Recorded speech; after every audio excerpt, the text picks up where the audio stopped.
1.3 bilyon pesos. Ganito kalaki ang iniwang pinsala ng superbagyong uwan sa probinsya ng Pangasinan. Kung hindi nawala ng tirahan, ang iba binahan naman. Pinalala pa ito ng epekto ng daluyong o storm surge. 10 bayan at isang lungsod ang pinakaapektado rito. Apektado rin ang operasyon ng aquaculture industry, lalo pa top producer ng bangus ang probinsya. Ayon sa samahan ng magbabangus sa Pangasinan, 70% ng mga bangus growers sa probinsya ang nalugi. Maliban sa daluyong, naminsala rin ang malawakang pagbaha. Marami po talaga ang umaataw sa patubig, no, sa mga ilog po natin dyan sa Pangasinan, and in fact po, no, within this year, dahil po sa bagyo, nagkakaroon po ng pagbaha. Kaya naman, target itong masolusyonan ng pamahalaang panlalawigan ng Pangasinan.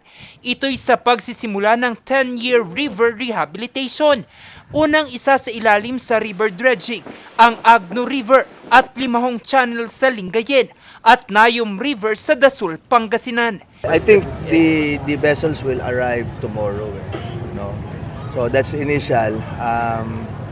So ito yung sa mouth ng river, yung pinaka main outlet ng lahat ng tubig.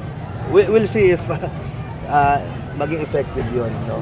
But hindi lang Kalasyaw naman ang dapat ma-involve dyan, eh. Other LGUs like Dagupan, Santa Barbara, konektado kasi yan, eh. Bagamat malaking proyekto, tiniyak ng pamahalaang panlalawigan na walang gagastusin ang probinsya. Walang expense ang province dyan, walang expense. Kasi ang modality namin is yung tinatawag ng DNR, Department Administrative Order number 7. Yun yung modality. So at no cost sila mag-dredge. Of course, there's gonna be a commercial value for that. And then may share din ang ating lalawigan. Ang grupong Samapa, bagamat sang-ayon sa isasagawang river rehabilitation, nanawagang konsultahin muna ang mga residente at mga negosyo sa lugar kung saan isasagawa ang dredging. Ito'y lalo pat malaking porsyento ng kabuang supply ng bangus sa bansa ang nagmumula sa probinsya ng Pangasinan. Sa MAPA, yung position po namin dyan, welcome natin yung development para makatulong naman tayo na hindi po babahain ulit at makatulong po sa mga negosyo ng mga magbabangus. Yung sa atin lamang po dito is mailagay po sa tamang schedule or magkaroon ng consultation kung saan po unang magdi-dredging yung mga barge natin. Ano po?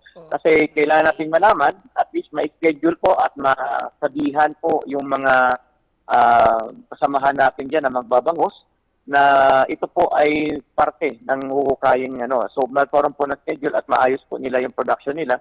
Bukod sa river rehabilitation, tinitingnan din ng administrasyon ang pangmatagalang solusyon sa problema sa baha. Jose Robert Inventor, RNG News.